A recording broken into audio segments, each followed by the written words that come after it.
மகா பெரிய ஐஸ்வர்யவான். 2 கொரிந்தியர் 8:9 இருக்குது. அவர் உன்னிமித்தம் தரித்திரரானாரே. எதற்காக?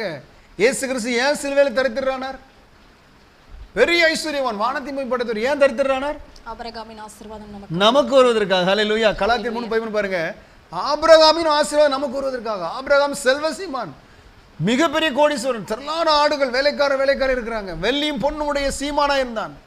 அந்த ஆபிரகாமின் ஆசீர்வாதம் நமக்கு வரும்படியாக, அவன் வாக்குத்தத்தத்தின் பிள்ளை, அந்த ஆசீர்வாதம் நமக்கு விசுவாசின் தகப்பன், அந்த ஆசீர்வாதம் நமக்கு வரும்படியாக, ஆபிரகாம் மூலம் அவனுடைய சந்ததிக்குள்ள ஆசீர்வாதம் கடந்துச்சு, அந்த ஆசீர்வாதம் நமக்கு வரும்படியாக இயேசு சிலுவையில சாபமானார். ஹல்லேலூயா. இயேசு சிலுவையில ஏன் தரித்திரரானார்? இயேசு கிறிஸ்து ஏன் சிலுவையில சாபமானார்? ஏன் தரித்திரரானா? நம்மை ஐஸ்வர்யவானாய் மாற்றும்படியாக அவர் தரித்திரரானார். அப்போ இன்னைக்கு அவர் ஆசீர்வதிக்க வல்லமையுள்ளவராக இருக்கிறார். இன்னைக்கு நீங்க கொடுக்க ஆயத்தம். ஏன்னா பொருளாதார ஆசீர்வாதத்தினுடைய திறவுகள் என்னன்னா, பஞ்சம் இல்லாமல் வாழணும், குறைவு இல்லாமல் வாழணும், நிறைவாய் வாழணும், செழிப்பாய் வாழணும்னா ஒரே ஒரு திறவுகள் என்ன? கொடுப்பது. கர்த்தருக்கு கொடுப்பது, கர்த்தருடைய ஊழியங்களுக்கு கொடுப்பது. நீதிமொழியில் 3:9 சொல்லப்படுகிறது, உன் பொருளாலும் எல்லா விளைவின் முதற்பலனாலும் கர்த்தரை கனம் பண்ணு, அப்பொழுது உன் ஆலைகள் திராட்சரசம் புரண்டோடும். ஹல்லேலூயா. நீங்க கொடுக்கும் போதுதான் நிறைவான ஒரு ஆசீர்வாதம் உண்டாகுமா.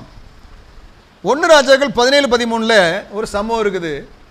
தேசத்தில் ஒரு பெரிய பஞ்சம் வந்துட்டு. இன்னைக்கு கொரோனா, அநேகருக்குள்ள பஞ்சம் குறைவு வந்துட்டு. அன்னைக்கு ஒரு பெரிய பஞ்சம். அப்போ ஒரு விதவை என்ன செய்யறான்னா, கொஞ்சோண்டு மாவு இருக்குது, கொஞ்சோண்டு எண்ணெய் இருக்குது. அவன் எதுக்காக வந்தா? வெளியே விறகு பொறுக்க வந்தா. கொஞ்சம் மாவு கொஞ்சம் எண்ணெய் தான். பையனுக்கு ஒரே ஒரு பையன், அவனுக்கு எனக்கு சமைச்சு கொடுத்து சாகலாம், அதான் அவங்க நோக்கம். இப்போ எளிய வர்றாரு, சாரிபாத் உதயபாத் சொல்கிறாரு, கொஞ்சம் தண்ணி கொண்டு வா அப்படின்னு கேட்குறாரு. சரி அப்படின்னு சொல்லிட்டு உள்ளே போனோன்னு சொல்கிறாரு. அப்படி எனக்கு ஒரு அப்பமும் சுட்டு கொண்டு வா அப்படின்னு இருக்காரு.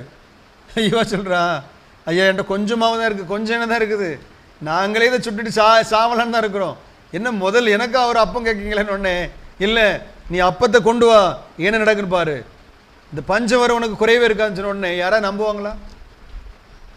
ஆனால் பாருங்க, அந்த விதவை தாயாரை நான் ரொம்ப பாராட்டுறேன். முதல் அடியே கர்த்தருக்குன்னு கொடுக்குறா, ஊழியக்காரர் கொடுக்குறா. நடந்த என்ன தெரியுமா, 3 வருடம் அந்த பஞ்சம் இருந்துச்சு, குறையவே இல்லை, எண்ணெயும் குறையல, மாவும் குறையல. இவன் அவனுடைய பையன் இந்த எலியா தீர்க்கதரிசி 3 பேரும் போஷிக்கப்பட்டார்கள், தேசத்தில் மழை பெய்யும் வரைக்கும். ஹல்லேலூயா. குறைவுகளை நிறைவாக்குறவர் நம்மோடு இருக்கிறாருங்க. ஆமென். சிங்க குட்டிகள் தாழ்ச்சி அடைந்து பட்னியா இருக்கும், கர்த்தரை தேடுறவருக்கோ ஒரு நன்மையும் குறைபடாது. சங்கீதம் 34 போன கர்த்தரை தேடுறவர்கள் ஒரு நன்மையும் குறைபடாது. ஹல்லேலூயா. சந்தோஷமா கரங்களை தட்டலாமா? கரங்களை தட்டுவோமா? கர்த்தருக்காக கொடுத்து பாருங்க, நிறைவாய் உங்களை